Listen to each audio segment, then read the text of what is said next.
Welcome to The Grow Show, powered by Steel. The Grow Show is brought to you by Marty Grunder's Grow Group, where we specialize in teaching landscaping companies how to clarify their platform, grow their people, build their processes, and realize profits.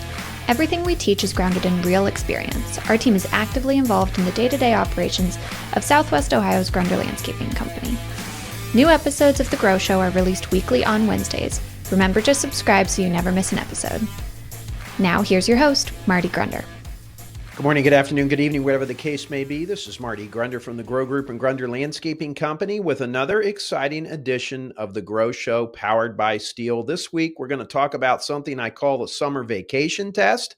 Many of you are probably getting ready to go on a summer vacation, and this is a method for you to improve your business as well as go away in good order. I know it sounds great, right? But first, a reminder, you can get the latest edition of the Grow Show delivered to your phone, tablet, or computer by subscribing wherever you get your podcasts or watch us on YouTube for an enhanced learning experience. The Grow Show is the greatest thing since Proven Winners plants. Love Proven Winners. They are a supporter of ours here. But beyond that, we went and sought them out because we use their plants here at Grunder Landscaping Company. They are just super plants. We thank them, but I must admit, I love their plants. Their little lamb hydrangea, which I'm showing you a picture of one right now on the YouTube version here, which is in my front yard. This is a stunning performer. It's from Belgium, and I planted this one about 15 years ago. You can see it right now. If you are on zones 3 through 9, try one and report back. Beautiful flowers, hardly any care at all, no pests that I have found. Not sure, folks, how you beat the Proven Winners Little Lamb Hydrangea.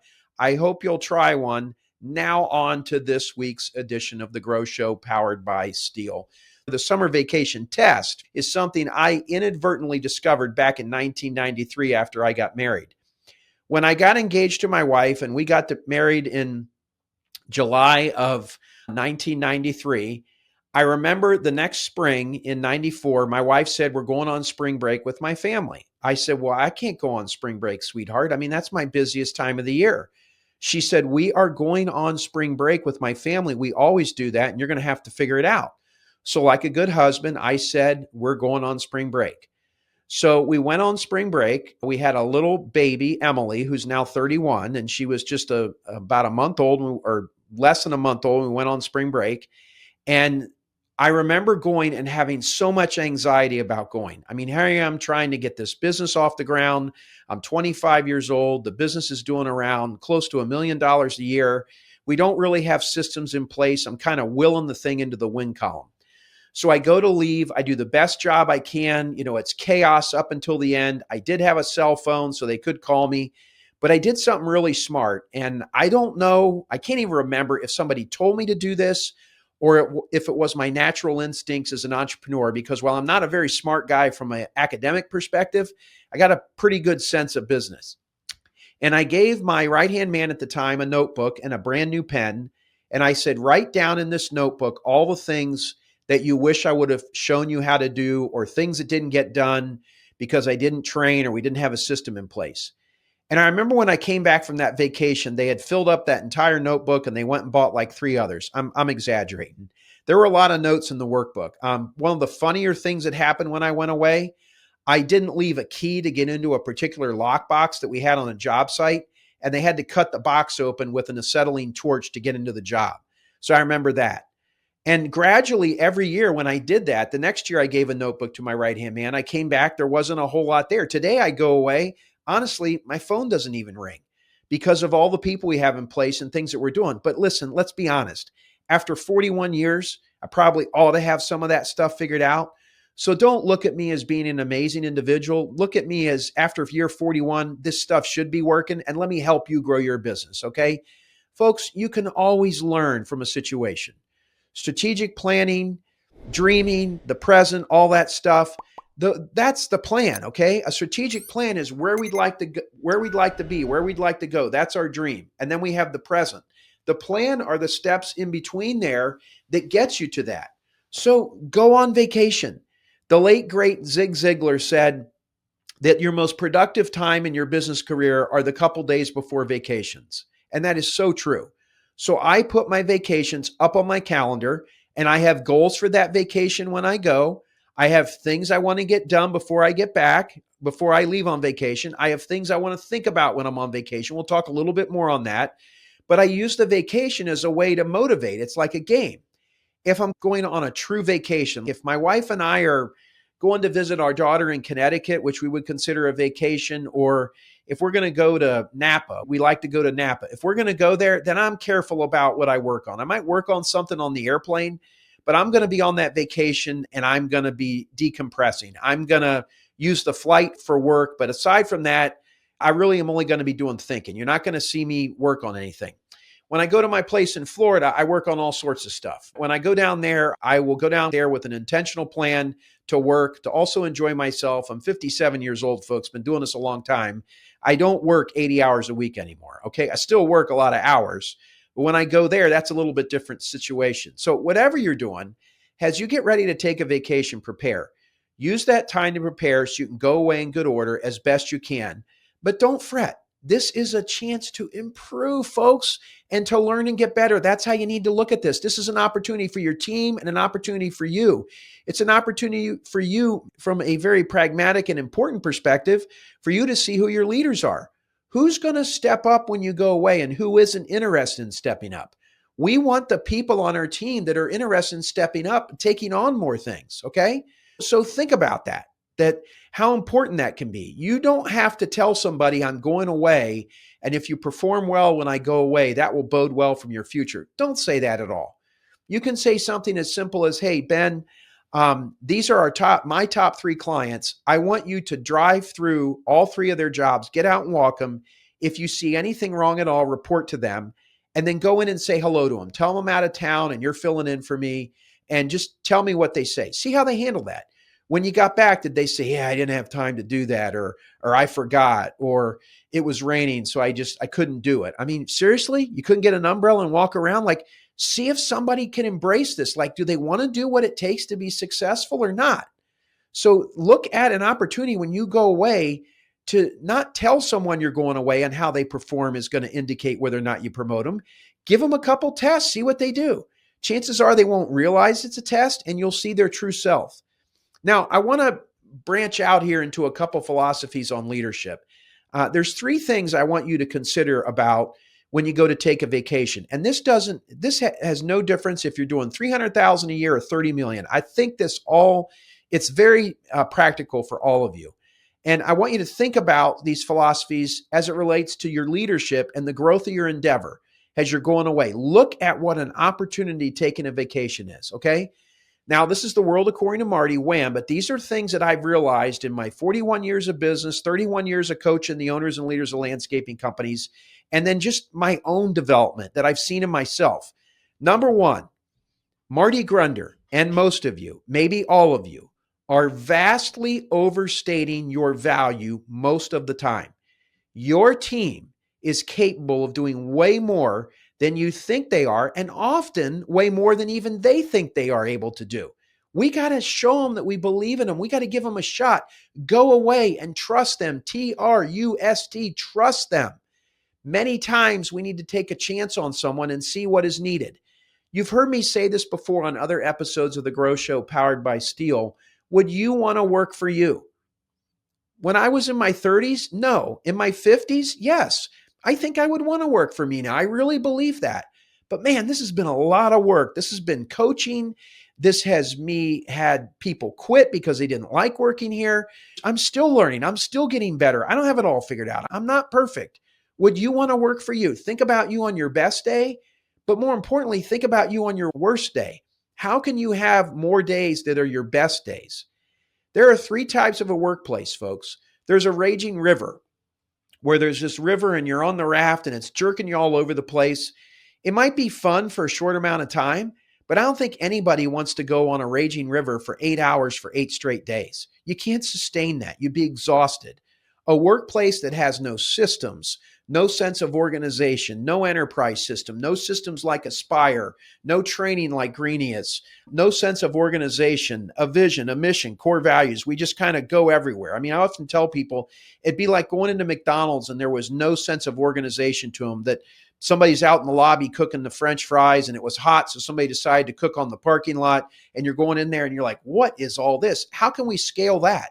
So we don't want a raging river. We also don't want a stagnant pond. It smells, there's no movement. It may look good from a distance, but the more you're in that stagnant pond, the more you realize you don't like it. And in full disclosure, about 5 years ago, I had a stagnant pond here. We didn't have any opportunity. There was no movement in and out of the company. There was no movement in the pond. If you came in here, you were hired, you liked what you saw from afar, but then once you were staying in the pond, you're like, God, that guy over there, he's been there 20 years. He's not going anywhere. That guy over there has been here 10 years. They said their sales last year were 4.5 million. They're on track to do 4.7 million.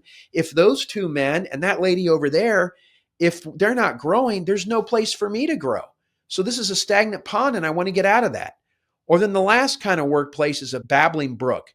Think like the lazy river at Disney World or Disneyland or your Six Flags resort where there's this lazy river. You're in a pontoon boat and you're floating down the river with a drink in your hand. It's comforting, you're moving, it's pleasant, it's relaxing, you're making progress.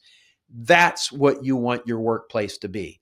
A lazy river isn't a raging river, and it's not a stagnant pond. It's the balance between the two.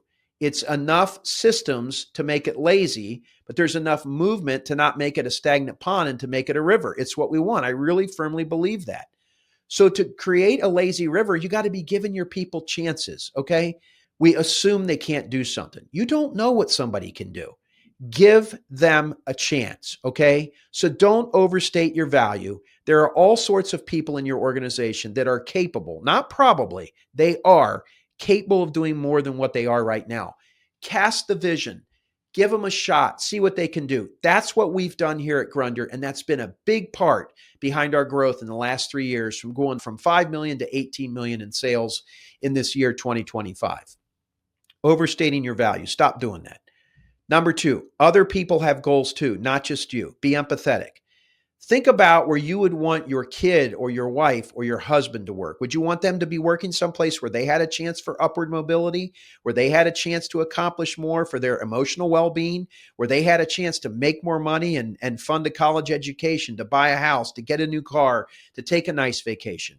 I really am embarrassed to tell you this, but I don't know that I understood this till I was probably 40 years old. Other people have goals. Like, look around. They want the ball. They want a chance. And we don't realize that. We get too self-absorbed and focused on only what we want to do. You have goals. Your team wants goals too. You got to give them a shot. So overstating your value, your other people on your team have goals. It's not just you that's motivated. They are too. And then number 3, look at a vacation as a chance to sharpen your saw. There's an old proverb that goes like this: 2 lumberjacks go into the woods for a wood chopping contest. One lumberjack goes in with an axe. He turns off to the right and he chops wood for 3 straight hours. He never lets up. All you hear from the right side of the woods is chop, chop, chop, chop, chop. There's $100,000 being paid to the lumberjack that comes from the woods with the most wood chopped. For 3 hours, chop, chop, chop, chop, chop from the right side. The left side, that lumberjack, about every 20 minutes, he stops chopping wood for 10 minutes. And you're like, oh my gosh, the guy on the right is just, this isn't even going to be close. So the time expires. A lumberjack from the right side that literally did not stop chopping wood the entire 3 hours comes out of the woods with 2 wagon loads full of logs. Everybody's like, oh, well, this is hilarious. I mean, does the guy that went in on the left side, does that lumberjack even have 1 wagon full of logs? No, he comes out with 5 wagons full of logs. The crowd is unbelievable. The lumberjack on the left side gets the $100,000. They go to interview him and he says, we just don't understand this. And in fact, you've been accused of cheating, but the video replay shows you were not chopping wood, but when you paused every 20 minutes for 10 minutes, you were doing something rather smart. Can you tell us what you were doing? And he said, yeah, I was sharpening my axe. Okay. Now that's a proverb. It's not a true story. At least I don't think it is. But that's something that I think it's counterintuitive. We don't look at a vacation as work, and I don't know that you should look at it as work, but it is certainly an opportunity to recharge your batteries, to give you opportunities to think about stuff that maybe you haven't thought about, to spend some well-deserved and needed time with your family, okay? At the end of the day, folks, when we all go to heaven, Nobody's going to sit there and say, gosh, I wish I would have worked more. They're going to say, I wish I would have spent more time with your family. Your business is a conduit that allows you to spend more time with your family, to do the things you love, to make the money that you need to fund these endeavors that you have. Okay. So go take a vacation. Use that time to relax and think. We don't spend enough time doing that. But before you go, do two things. Plan. And I want you to think about two statements that I want you to make. Hopefully you're putting a vacation on, and I'm getting ready to leave for 10 days here. So I have a statement in my OneNote. It says, I wish to have the following things done before I leave on vacation. And I wrote down a whole bunch of things. Some of it is business stuff that I haven't gotten done yet. I've got banking information that I need to get more clear. There's some people I need to reach out. There's some bids I need to follow up on. I literally have like 50 things I'm trying to get done in this week before I go out on vacation. And I'm crossing them off here. I even have a handwritten list of stuff I'm working on, folks. I'm getting through them. I'm being extremely productive and focused because I want to go away in good order. I don't want to go away and not be able to sleep because I forgot to do something. And I want my team to see how someone goes away on vacation. You don't go away and leave bombs for everybody to uncover that you've buried around the office. Okay. That's the one thing. The other thing I say is when I come back, I will have done this. Now, this particular vacation, I'm going to go to my place in Florida and I'm going to be working some, but I'm going to be working on strategic things. All right. I'm going to be thinking through things. Again, if I'm taking a vacation that's just family, that's one thing. If I'm doing something where I can work, I'm going to be working, but I got a whole list of things I'm going to work on that are strategic. Writing content for this Grow Show, doing some things for the Grow Group, writing up some marketing things that Emily wants me to do. Okay. And I work on that stuff. And then the other thing I want you to do, 30 plus years ago when I went on vacation, I would give a paper notebook. Start a OneNote that you share with your leadership team or your right-hand man or whoever that is. Maybe it's your brother, and have them enter into that OneNote. You can put it on your phone, the stuff they wish you would have told them or things they didn't know how to do or issues that came up. Hopefully you can not look at that till you get back, but that'll be a way of figuring out what do we need to do to make this company function better without me? Because at the end of the day, your business will realize its utmost potential when you have figured out a way that it can run without you. Both of my companies, I am extremely proud to tell you, but again, this is after 41 years, run without me. I will not come back to a disaster, but I continue to work this way so that I go away in good order. And then I'm setting an example for the rest of my team on how you go away on vacation, and it doesn't hurt the company, but it helps them. Again, follow that leadership stuff, the three things we talked about. Overstating your value. Other people have goals, not just you. They want to do exactly what you're doing. They're trying to get ahead, all right? And they really do want you to go away. They want to show you what they're capable of doing. Anybody worth their salt wants to do that, folks, all right? Don't overstate your value. Other people have goals. They want you to go away. And then finally, use that time away to sharpen your saw, to get better, to recharge your batteries, to work on something strategic. Vacations are a good thing. Learn how to use them to your advantage. All right, folks, that's going to do it for this week's edition of The Grow Show powered by Steel. If you haven't done so already, subscribe to The Grow Show. And if you can, give it a rating or share a comment. That helps more success-minded professionals find us. And if you really want to help us, take out your cell phone right now and text this episode to a member of your team, a fellow landscape pro, or anyone who you think might benefit from it. Thanks for joining us this week on The Grow Show. We'll talk to you next week. Thanks for listening to this episode of The Grow Show. A special thanks to the folks at Steel, whose support makes this podcast possible and whose outdoor power equipment makes our jobs easier every day. Remember to subscribe so you never miss an episode, and head to growgroupinc.com to learn more about our other offerings or to find more information to help your landscaping business. We'll talk to you next week.